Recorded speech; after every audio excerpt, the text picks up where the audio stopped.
streets with the boys playing games. I don't know how to play with them. You know these days I feel it again. Just find another way to say it. Oh, don't tell me that everybody's just like me. 'Cause if you tell the truth, I would have something to lose.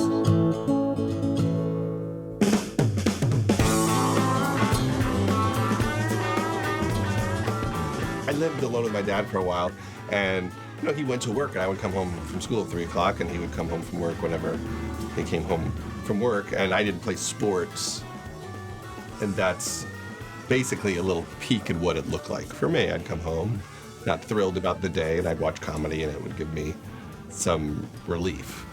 And I like that it's Gary Shandling, because Gary Shandling's my mentor who taught me, most of what I know about comedy and how to write comedy.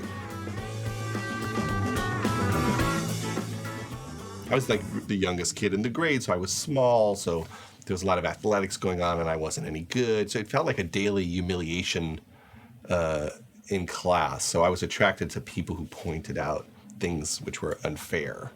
And then at some point, I guess I started thinking, would it be possible for me to do this? Cet adolescent peu sûr de lui est devenu l'un des hommes les plus puissants à Hollywood. Il s'appelle Judd Apatow. Si ce nom ne vous dit rien, peut-être que ceux des œuvres qu'il a réalisées ou produites le feront davantage. 40 ans toujours puceau, Super grave, En cloque mode d'emploi, Funny People, Mes meilleurs amis ou encore Girls. À la tête d'une bande de comédiens, réalisateurs, scénaristes, ou parfois les trois en même temps, Judd Apatow a profondément changé le paysage de la comédie américaine des 20 dernières années. Longtemps resté dans l'ombre, il impose véritablement sa marque au milieu des années 2000. Ses films dessinent une œuvre à la fois personnelle et collective qui se niche en plein cœur du système hollywoodien. Avec Apatow, la comédie retrouve une forme de réalisme, voire d'intimisme, et si ces personnages l'émeuvent autant qu'ils font rire, c'est que derrière leur culte de la dérision et de l'adolescence éternelle, ils formulent le plus délicat des vœux, grandir.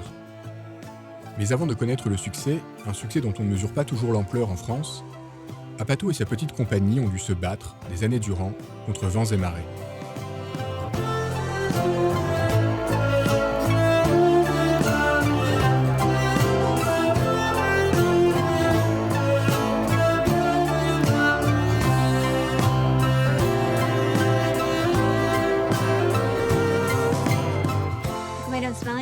It's because I shoved an Altoid up my ass before I came in here. I mean... Let me see then. What? Let me see. No, I'm not gonna let you see. You're not gonna let me see because you're not taking a poop. I've been flushing as I go. You're flushing as you go. Who takes a half hour to go to the bathroom? John Goodman. Don't press enter. I'm not sure I want to make that move.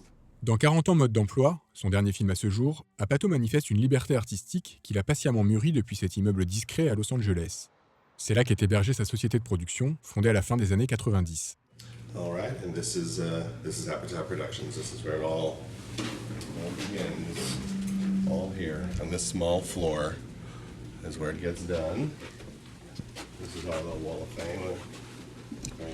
People have done weird paintings, weird fan art from all the movies.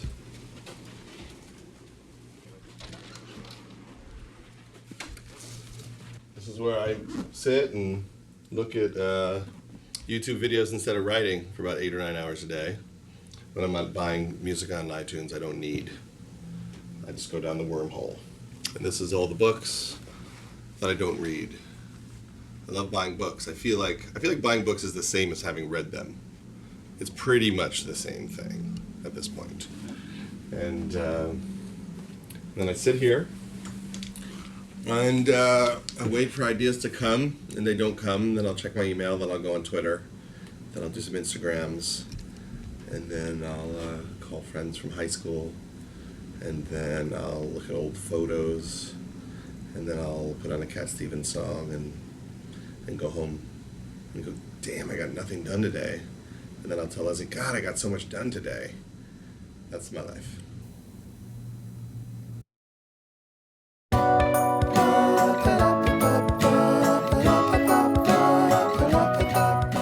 créateur de la série Freaks and Geeks et réalisateur de la comédie Mes meilleurs amis, toutes deux produites par Judd Apatow, Paul Feig a connu ce dernier à la fin des années 80 à Los Angeles. Avant de devenir un de ses proches collaborateurs, il fut donc un témoin privilégié de son ascension. We were all kind of struggling comedians, and we had a group of us that lived in this house called The Ranch, which was in the back of the San Fernando Valley. I didn't live there, but it was our nightly hangout. So we'd go and do all our stand-up shows and come back there and just stay up all night.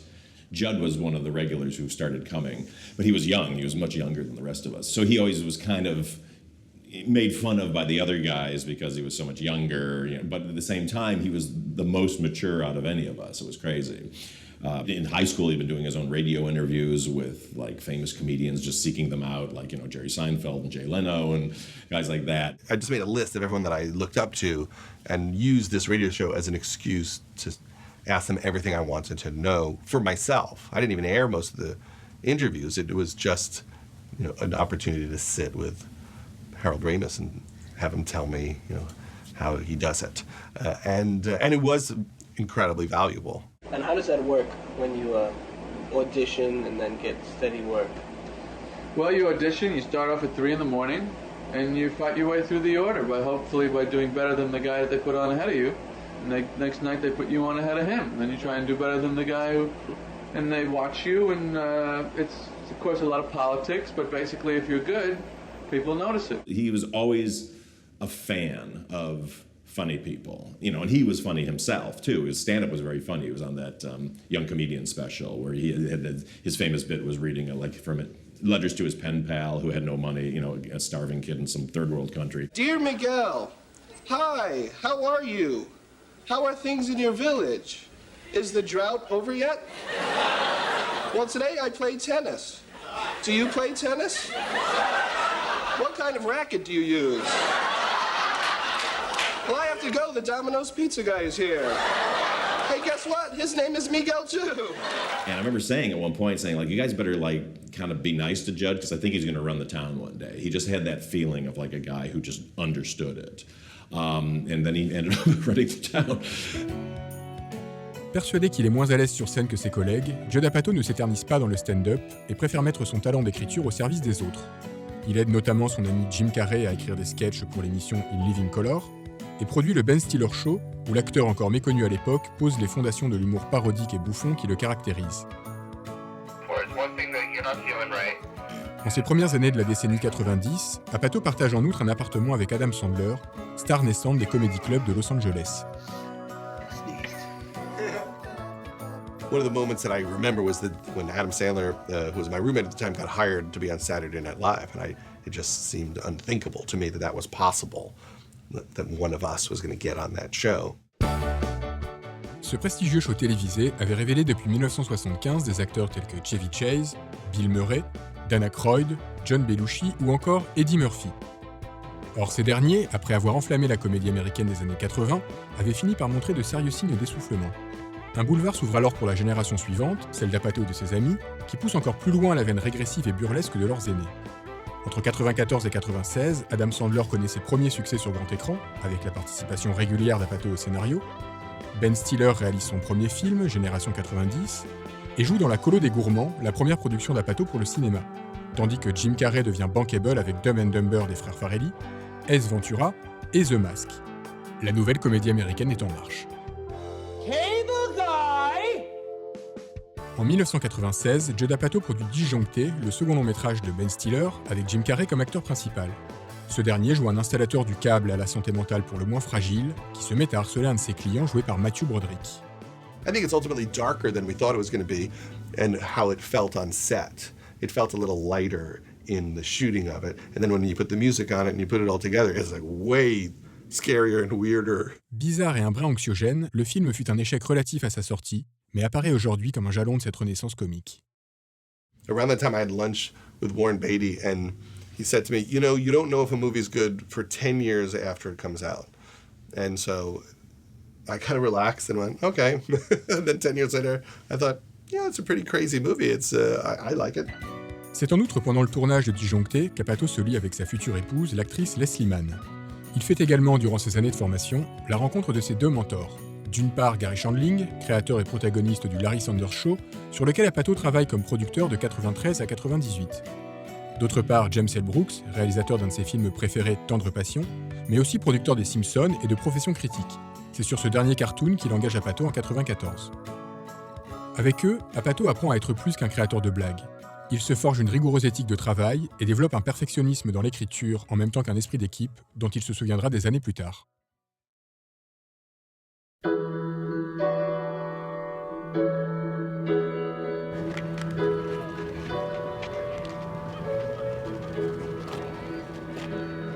En 1999, Judd Apatow se met à développer des séries télé. À la recherche d'idées, il reçoit un scénario de son vieux copain Paul Feig, intitulé Freaks and Geeks, et dans lequel celui-ci retrace ses années lycée, non loin de Détroit, au début des impitoyables années 80. Watch out, Alan. I think she's high on pot. Yeah, I might just go psycho on you. Wanna try me? You're dead, all right? As soon as your freak sister isn't around, I'm gonna cream you, man.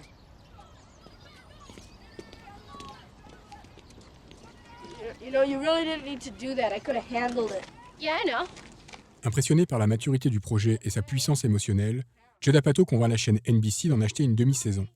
Il ne se doute pas à quel point l'expérience, bien qu'avortée, sera déterminante pour la suite de sa carrière. I hate high school.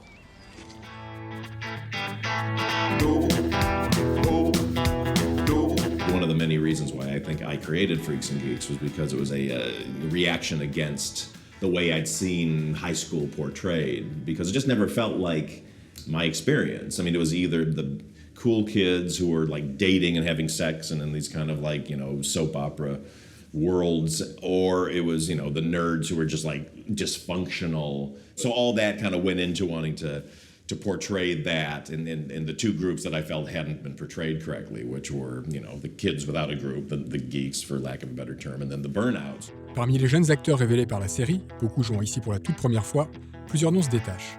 C'est d'abord le cas de Seth Rogen, ado canadien aux allures d'ourson mal léché, qu'Apatow prit rapidement sous son aile jusqu'à en faire un de ses bras droits.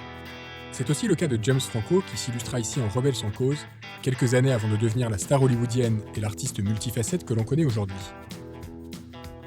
Linda Cardellini jouait quant à elle Lindsay Weir, le personnage charnière de Freaks and Geeks. Elle a accepté de revenir avec nous sur le lieu de tournage principal, le lycée Ulysses Grant à Los Angeles. C'est là, bien avant ses rôles dans Urgence ou Mad Men, que tout a commencé pour elle il y a 15 ans.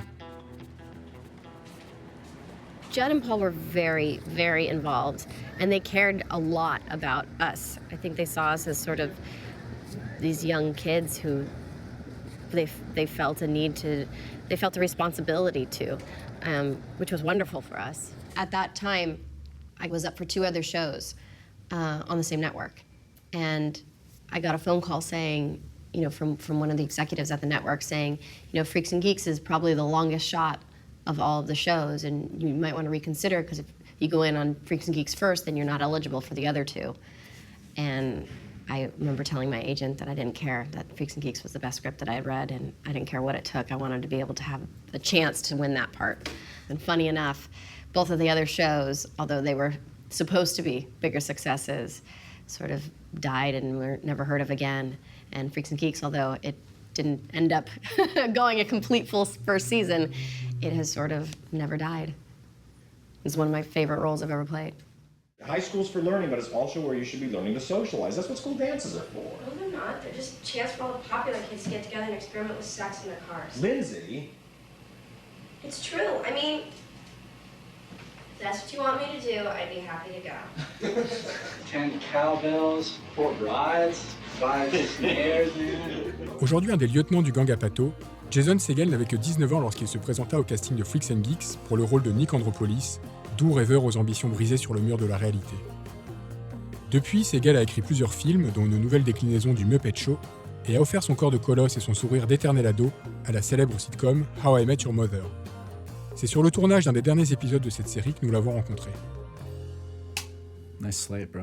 It can work. It's good. Yeah, well, the first one was good.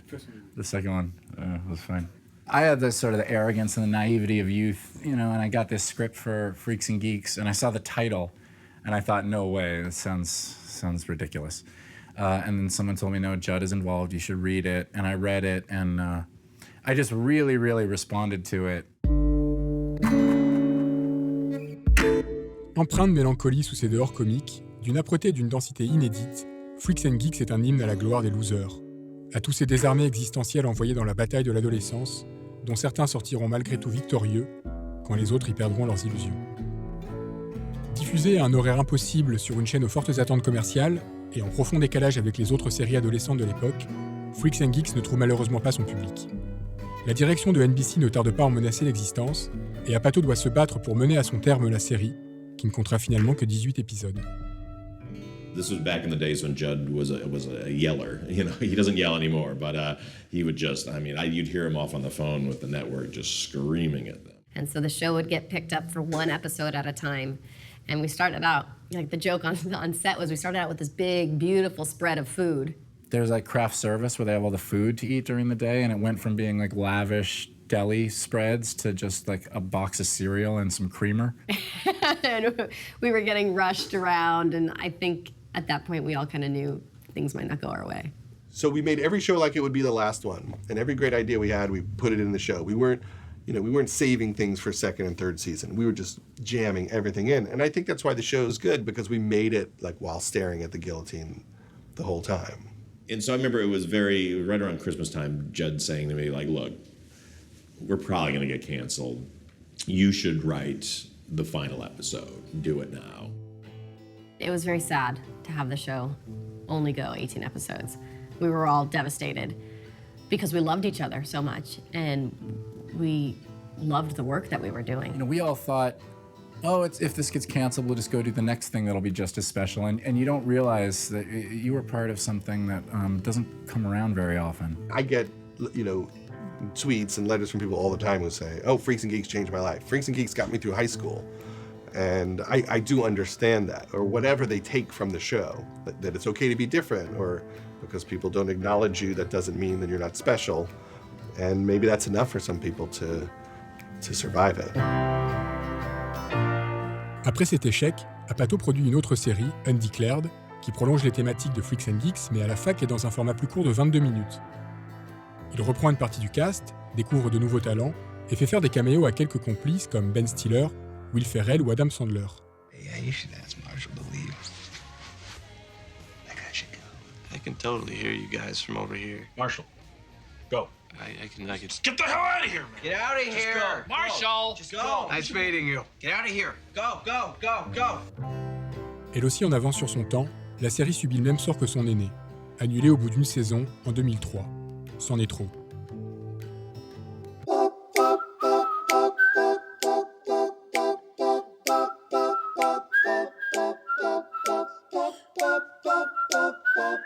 A priori loin des affres sentimentales et adolescentes de Judd Apatow, Adam McKay cultive un humour loufoque et subversif, quasi dadaïste.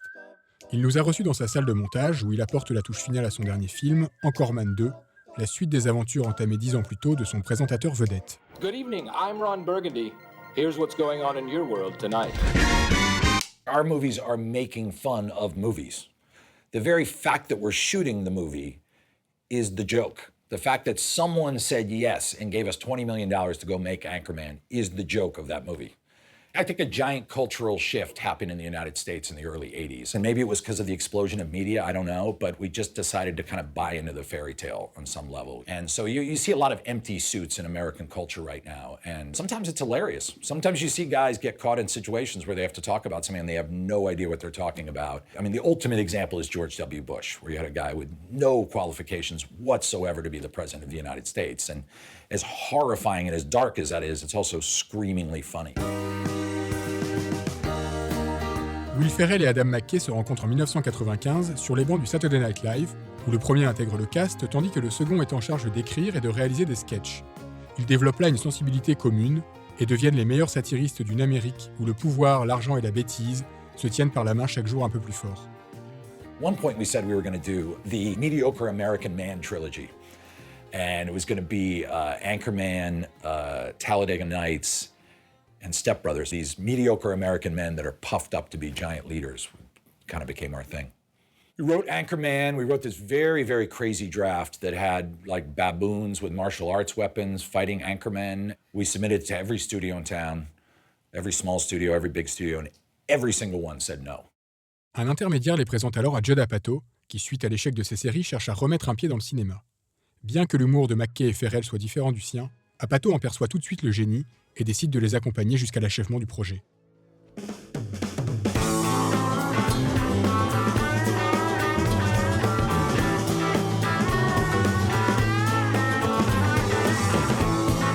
Judd did an excellent job at sort of encouraging us to thread the needle, to keep it absurd and crazy, because he knew that's what we were good at, but at the same time give enough of a story and a foundation that it would carry you for 90 to 100 minutes. Will and I would go off and write for 3 weeks or a month, and we'd come back, and he'd have some notes for us, and we'd disagree on something, but he'd go, hey, you guys got to make the movie. You do it. I'm just telling you what I think.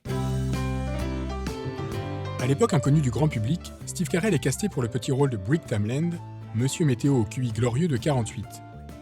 Celui-ci se révèle tellement convaincant lors des essais qu'Adam McKay le laisse développer son personnage pour en faire ce chef-d'œuvre d'idiotie à l'état pur. I love carpet. I love desk. Brick, are you just looking at things in the office and saying that you love them? I love lamp. Do you really love the lamp, or are you just saying it because you saw it? I love lamp. I love lamp. How did I create the character of Brick? So funny. I wonder what Daniel Day-Lewis would say. I don't know. I just kind of tried to fit in sideways. I had very few lines in the movie, and Adam would say, just say any random thing at the end of the scene, whatever you want to say. We'll just leave a space and you say something. And so that's kind of how the character evolved. I would just say things.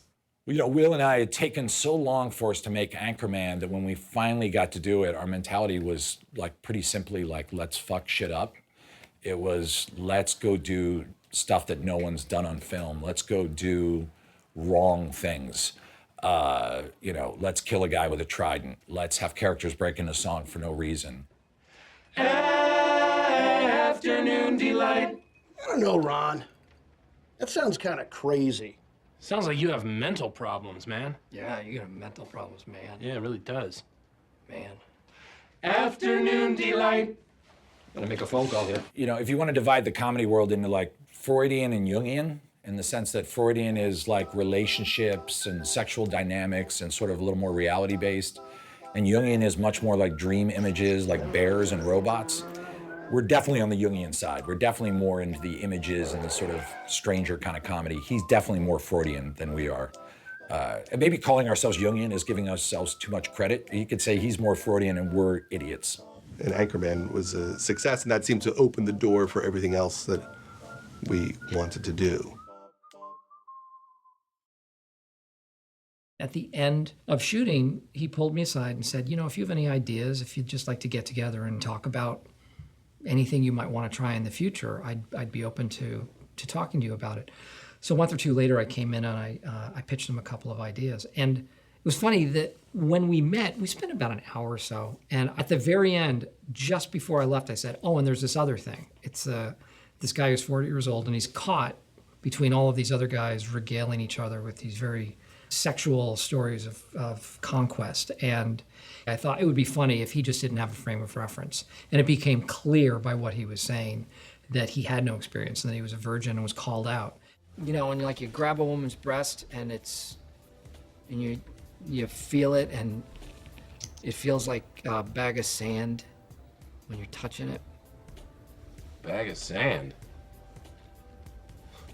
And that was the seed of the idea, and that's what I pitched to Judd. And he took just that idea and pitched it very casually to a Universal Studios executive who bought it on the spot. But I didn't know what I was doing. I mean, it was scary making the movie. And I'm glad it came out so well, and I got a lot of support. I actually got shut down after 3 days because the studio, they thought Paul Rudd looked fat, and they thought Steve looked like a serial killer. They saw the first week of footage, and we hadn't really gotten into the story. It was mostly my character riding around on a bicycle and walking down the street looking at billboards that were vaguely sexual in nature. And That's all they were seeing at that point, and it looked super creepy. They deny it now, but I think they just weren't sure that it was funny enough because it was very Buster Keaton-y in a way they didn't expect. I think they thought it would be kind of louder, and Steve was playing it as a shy guy. They let me continue shooting, but they shut me down for a day or two to talk about if it was going well or not, and then it all worked out. So ready? Yeah. 1, 2, 3. Oh, you fucker! Oh, I'm sorry. Avec Steve Carell, acteur à la plastique et à la voix si singulière, Apatow expérimente un nouveau type de comique, le burlesque intériorisé. Nous ne rions plus comme dans la tradition burlesque de la tension entre un corps et son environnement, mais plutôt de ce qui se trame à l'intérieur ou en surface de ce corps.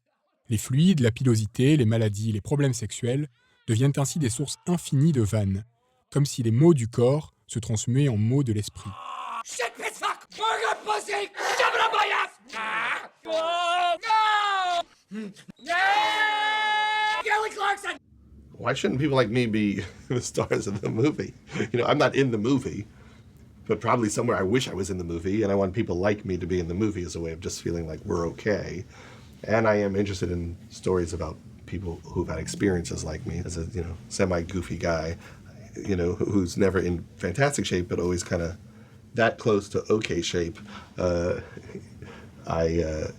I like to see those types of people. I think that part of the thing about being able to relate to somebody are the flaws, the things that make it look like you're an average person, because you are an average person. I am an average person. I'm wearing very average pants. Souvent casté dans des comédies romantiques pour ses allures de gendre idéal, Paul Rudd intègre la bande à Apatow avec présentateur vedette en 2004. Il en sera par la suite un des plus fidèles lieutenants, jusqu'à devenir l'alter ego d'Apatow lui-même dans 40 ans mode d'emploi. C'est sans doute parce qu'il incarne, mieux que personne, le perfectionnisme moral à l'œuvre chez le cinéaste, en même temps que la tentation permanente de s'y soustraire. Well, why don't you get her back right now? Oh, because she's dating this pot dealer. Stupid, horrible decision. But hey, that's her journey, I gotta respect that. I gotta give her the space. She wants to be some immature little bitch and blow everybody. That's love, man. It sounds horrible.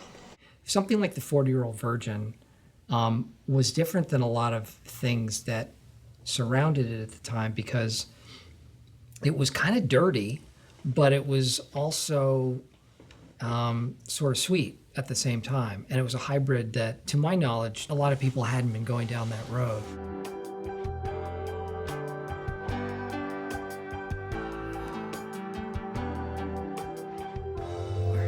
Where do you put the penis?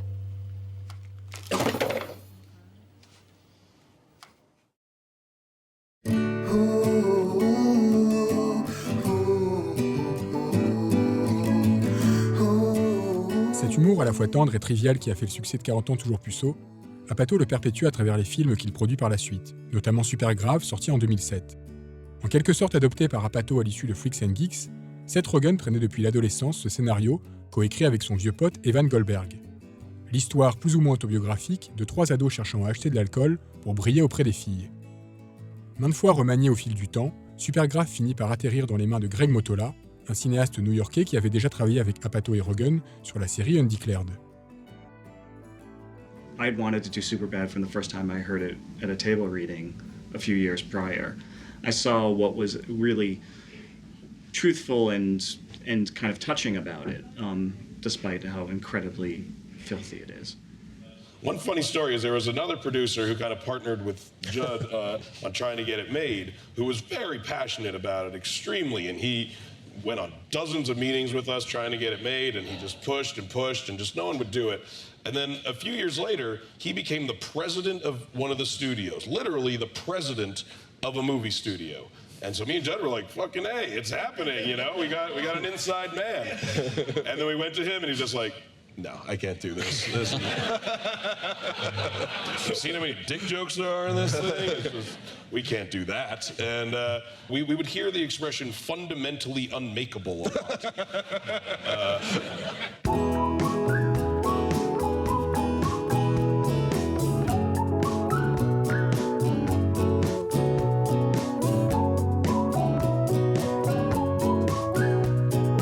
when there's a movie based in high school every few years, if there's one that's really good, then it means a lot to people because you see it when you're in high school and it becomes identifiable to your experience at that time. So for me, that was probably, you know, Dazed and Confused, or Fast Times. But, you know, at the time, it was just exciting, honestly. It was just exciting for all of us. I think these are a group of people feeling really validated for the first time. Recruté pour un tout petit rôle hilarant dans 40 ans toujours puceau, Jonah Hill devient un régulier de la bande et se lie d'amitié avec Seth Rogen. Ce dernier étant désormais trop vieux pour interpréter lui-même son personnage dans Supergrave, il se tourne, sur les conseils d'Apatow, vers Jonah Hill, boule de nerfs masquant ses colères sous un humour ravageur et un regard désarmant. Wait, you changed your name to McLovin?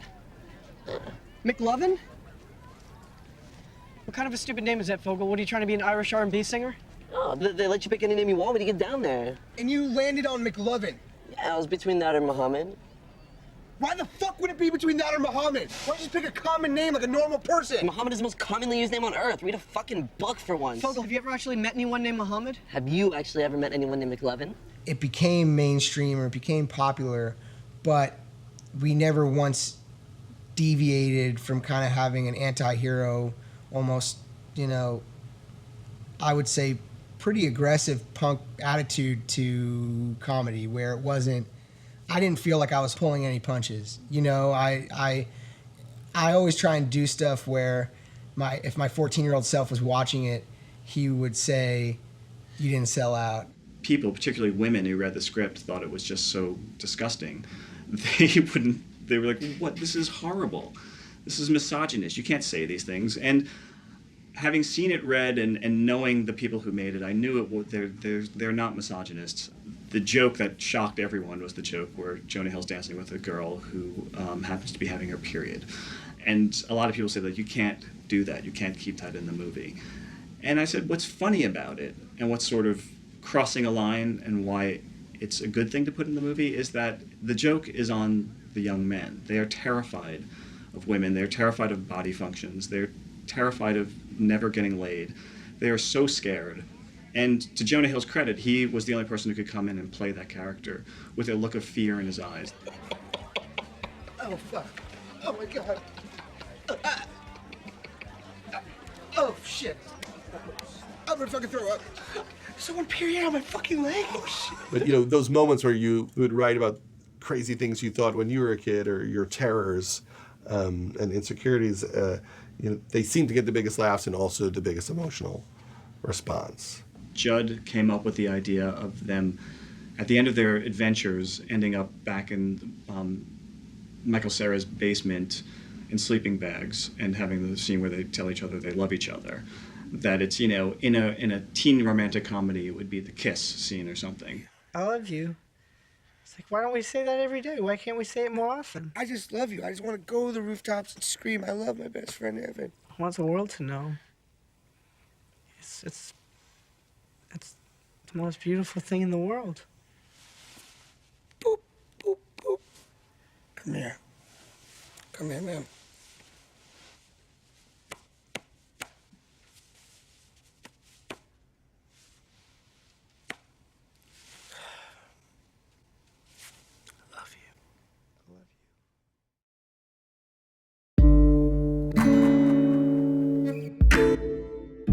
I remember feeling envious of bands and thinking, how great would it be to be in a band and you get to tour and all that stuff with other people and you're all kind of going through this feeling together. That's something you never get as an actor. But I remember kind of thinking that several years ago, oh wow, all these guys that I've worked with now several times, I'm thinking like, oh, we kind of have a similar experience and we've been in a lot of the same movies together. It's kind of great. Judd takes a lot of people who have, I think, good ideas and helps teach them how to shape them into something that you can turn into a movie. And I think that's something he's done countless times. You know, I never thought that much about it other than the fact that people did it to me, that when I first started out, I wrote for Gary Shandling and Jim Carrey and Roseanne, and they gave me these opportunities, and I was very helpful to them because I had so much energy and they taught me a lot, and it just felt like something that you do. It wasn't a strategy, it was just, oh, that guy's talented. If I give him some advice, he probably can do some great things. Hi. What are you doing here? Came here to murder you. À l'instar de Seth Rogen, Jason Segel est encouragé à développer son propre projet sous la bannière Apatow Productions. Il écrit Sans Sarah rien ne va, l'histoire d'un jeune homme sensible qui ne parvient pas à oublier son ex. Réalisé par Nicolas Stoller, qui avait fait ses armes sur Undeclared, le film est une drôle de comédie romantique qui prend son temps, une sorte d'éducation sentimentale en tongs et paréo. Il dévoile une personnalité originale et confirme aussi qu'un collectif est en train de se former autour de Judd Apatow, qui s'affirme de plus en plus comme un mentor. He said, when you write your first draft, you should write a drama. He said, it's gonna be funny, because of who you are, and we can add jokes, we can always layer jokes. But what's gonna keep people watching is the drama underneath. She turned me into a baby. We have a very similar sensibility, Jason Segel and I. We both think men crying really hard is hilarious. And I went to Judd, and I'd already been writing screenplays for a little while, and I said to Judd, if I guide Jason through the writing process, will you support me to direct it? And Judd said, sure, that sounds good. We were just kind of fearless because we didn't realize how bad things can go. And I think as a result of being fearless, things went really well. We didn't know what we weren't capable of, so we felt no limitation. As you know, I love you very much. Are you breaking up with me? I felt like if I showed my dick in the first 5 minutes of the movie, you're sort of forced to take a step back and say, I don't know what's gonna happen now. And so you're much more engaged. A penis, if it's dangling, it's R, for our rating system. But as soon as it's above 90 degrees, up here it's X, it's an NC-17. So RRRR, NC-17. So if he's flopping it, if he was doing a dance, and he went like this and his penis flat back and forth. And I think we just did the sound. I don't think you see it. But if he had jumped up and down and had gone up and down, it would have been NC-17.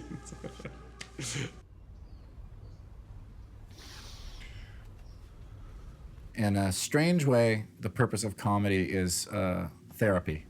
Please don't go. To see somebody going through the same pain that you're going through, but they're able to laugh about it, and a room full of people are able to laugh about it, you start to feel like I'm not alone in this. I'm not alone in that feeling. So ultimately, yeah, I think comedy is to kind of make us realize that we're part of a collective group of fuck-ups. Inspiré en grande partie par des expériences personnelles, le cinéma d'Apatow et de sa bande est naturellement masculin. Sans être misogyne, c'est d'abord le point de vue d'homme sur le couple, la sexualité, l'amitié. Or, à la fin des années 2000, une nouvelle génération d'actrices comiques émerge et pousse Apatow à élargir son regard.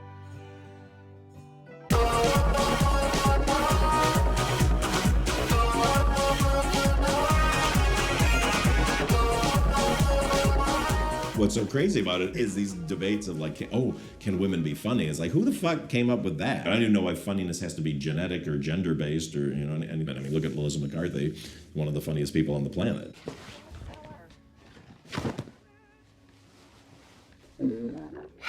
I always was obsessed with SNL, so I love women who have a funny physical relationship to themselves. There was a moment where Maya Rudolph, Amy Poehler, Anna Gasteyer, Sherry O'Terry, Tina Fey were all on the show. Then Kristen Wiig came. Kristen Wiig, I just thought she was great on Saturday Night Live after the first season and brought her in and said, do you have any ideas for yourself? And her friend Annie Mumolo came up with Bridesmaids. And we didn't even know how to write the movie. So I remember we had met with Judd, and then 6 days later, we sent him the first draft, and he was like, what? Because we didn't know. We're like, we finished, we're done. Was this long enough? Was this too long?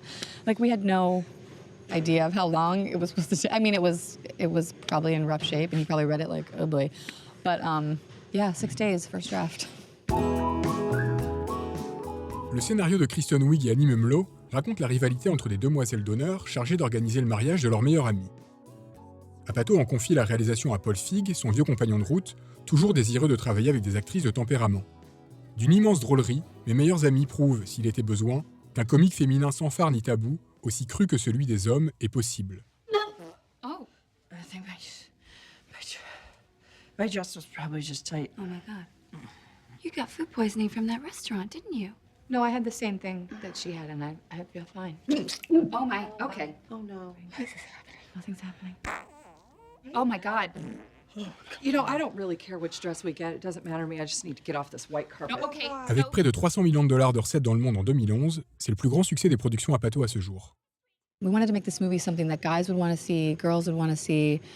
Just like comedies that are based on men, girls and guys see those, and comedies based on women, we want guys to come in too. So of course, having Judd there and Paul, making it that sort of real thing, because sometimes girls in movies are portrayed a little bit more like girly and perfect, and they're just sort of like, you know, the neighbor or the wife, and there's so many funny women out there. How did this happen? How did this backslide happen where it was a unique thing for a movie starring a bunch of women to be so groundbreaking and you know, and, oh my God, we can't believe they're doing that. I mean, that just shows how far comedy has slipped into being a boys' club. Lorsque, vers 2010, Judd Apatow découvre Tiny Furniture, le premier film d'une jeune New-Yorkaise de 24 ans, Lena Dunham, il est frappé par les résonances avec son propre travail.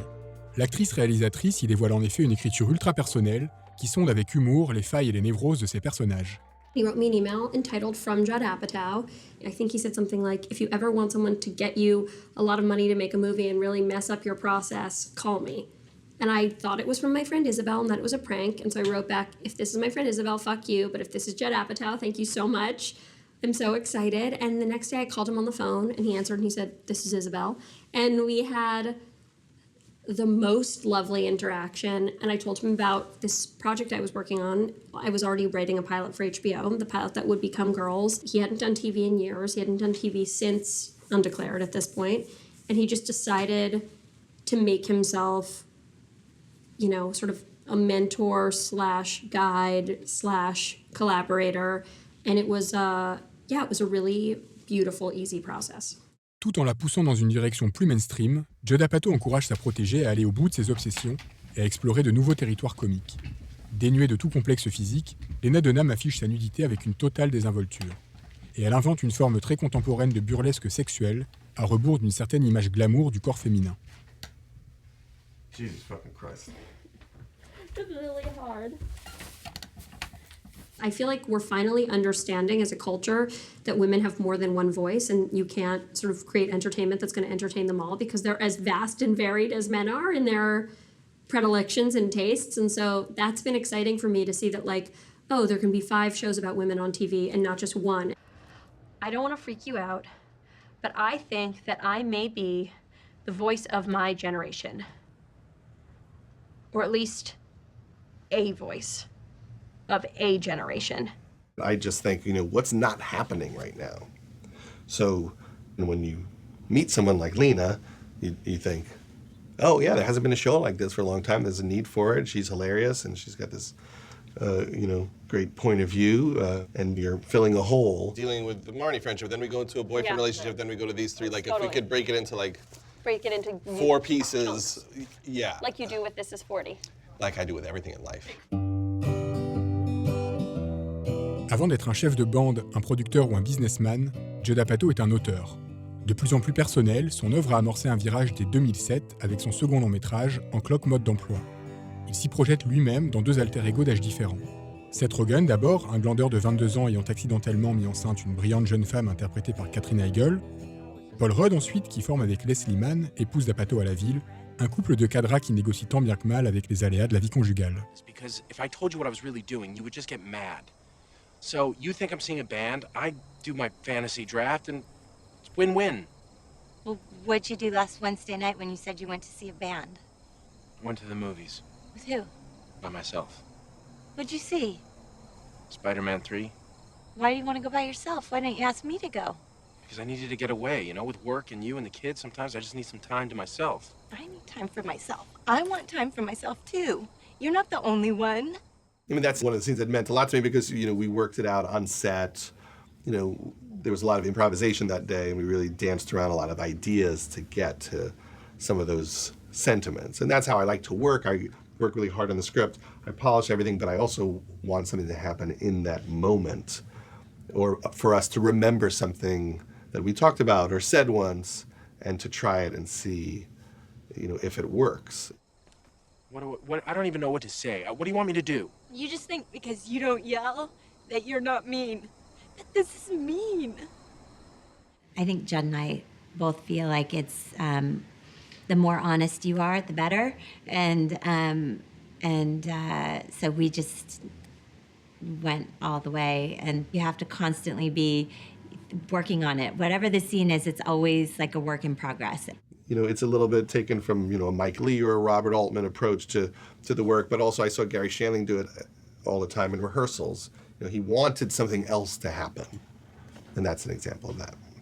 I am sitting at a dinner table with his wife and his 2 kids, reenacting things that, you know, I know have gone on in his life, with him sitting 10 feet away from us and conducting it. A psychologist could have a field day with that. It's really strange. I went over to his house, too. Before This Is 40, I went over to his house and just hung out one night with him and, like, put the girls to bed. Like, I just wanted to see what their routine was. And Judd said, I want you to sleep over. We'll wake up. We're going to have breakfast in the morning. And I remember just going, all right, fine. You know, it's fun to talk about our relationship in like a movie structure because it kind of like takes the tension out of it, and I think it's been kind of cathartic in that way.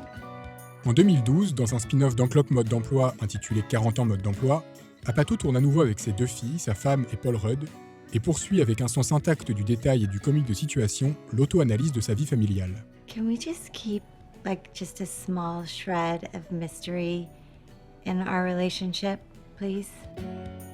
Déclaration d'amour à la banalité du quotidien, 40 ans Mode d'Emploi expose la difficulté de vieillir, d'évoluer dans un monde incertain et surtout d'être parent. Traumatisé par le divorce des siens, Apatow s'y montre plus que jamais à nu.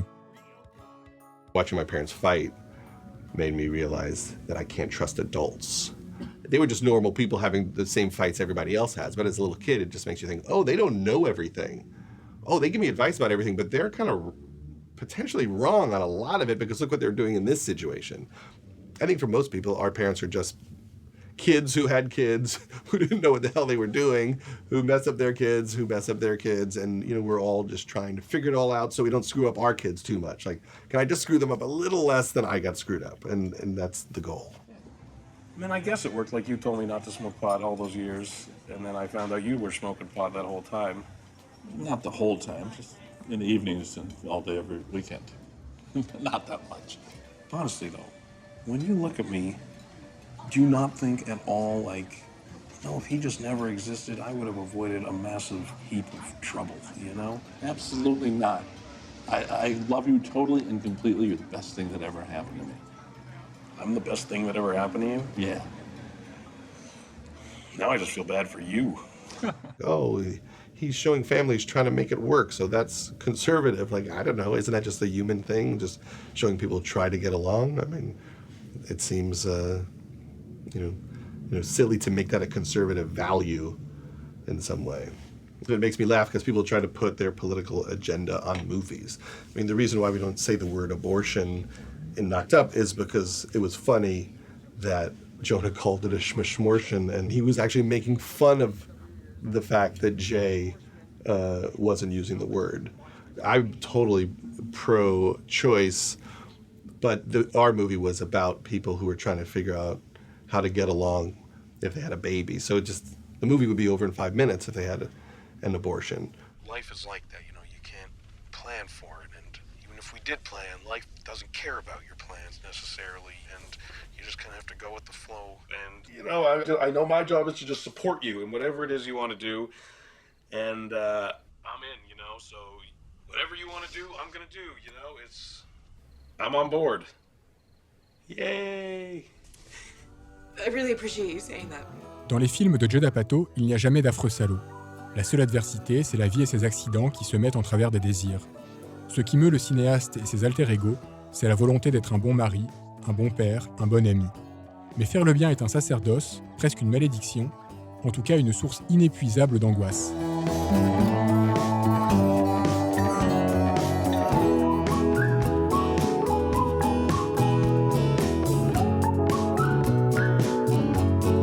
autre source d'angoisse, le corps et ses dérèglements. Judd Apatow multiplie dans tous ses films les scènes chez le médecin. Car plaisanter sur la maladie, c'est en quelque sorte la tenir éloignée, combler le vide qu'elle laisse dans nos vies.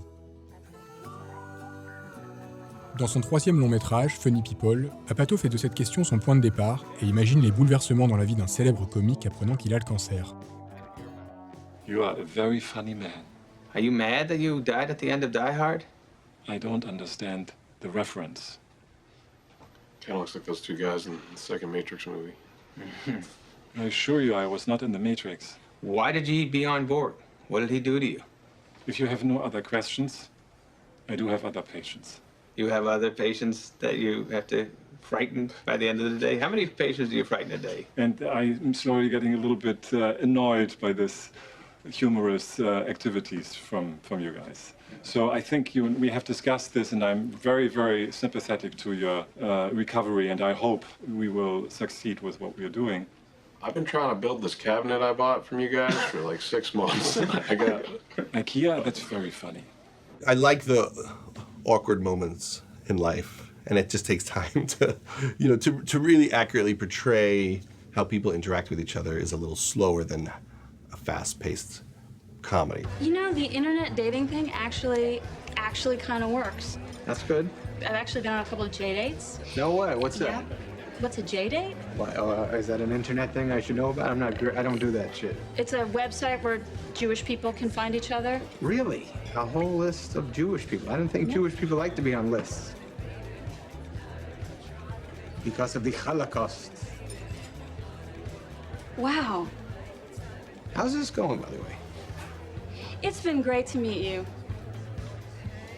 When I grew up, I was watching Woody Allen movies, so that's what was put in my mind. Oh, here's this hilarious guy, and he makes these amazing movies, and then suddenly the movies become more personal. Then at some point he's like, I don't even care if you like them, I just need to tell you something.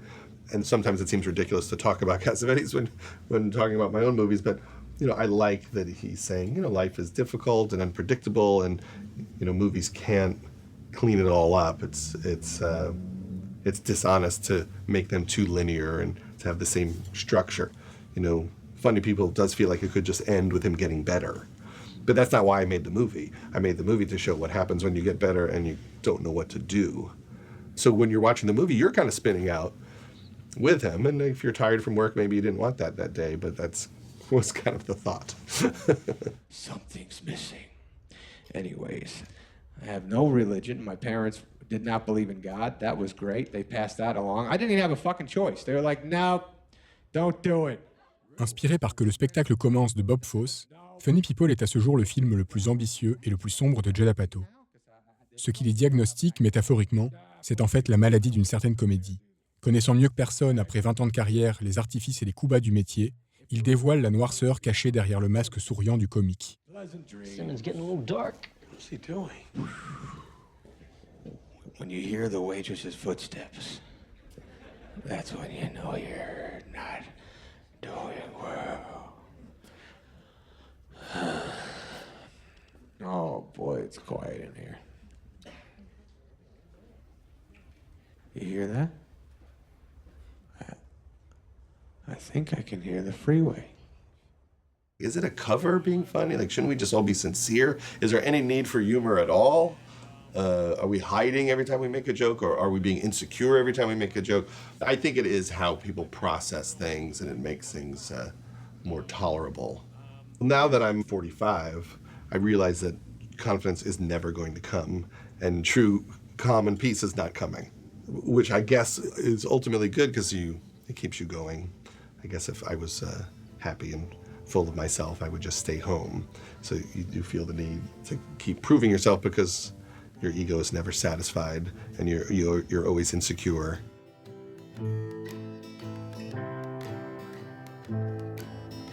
There's a time limit here. We need to get a certain amount of things done in our life, and we don't know how long we have, and the terror of that drives most people's behavior.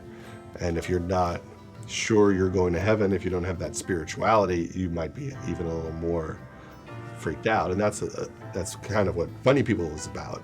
Someone without spirituality thinking, oh, it might be over soon, and what the hell was the point? And ultimately he decides all you can do is just try to be nice to that guy. Just start with him and see if that can expand.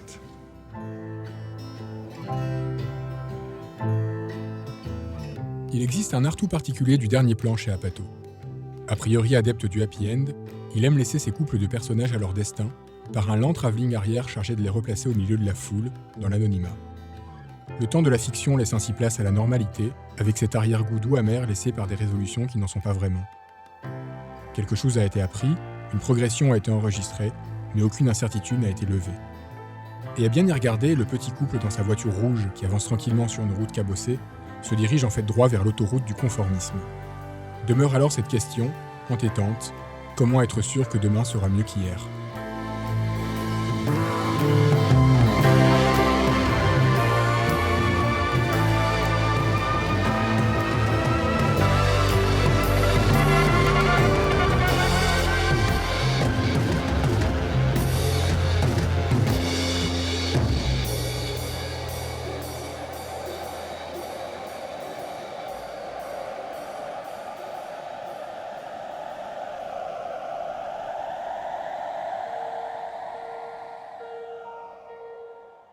That was like a clear dream I had the other night. I was in a like a Winnebago, and there was two people there, and then I looked out, and there's a nuclear cloud, and I went to my phone to call my family because I wanted to do it before the phones went down and tell them I loved them. And then on my phone was a little nuclear cloud, like basically saying I couldn't use the phone. And then I looked at the two people and I said, I love you guys. And then I just waited, and then I woke up.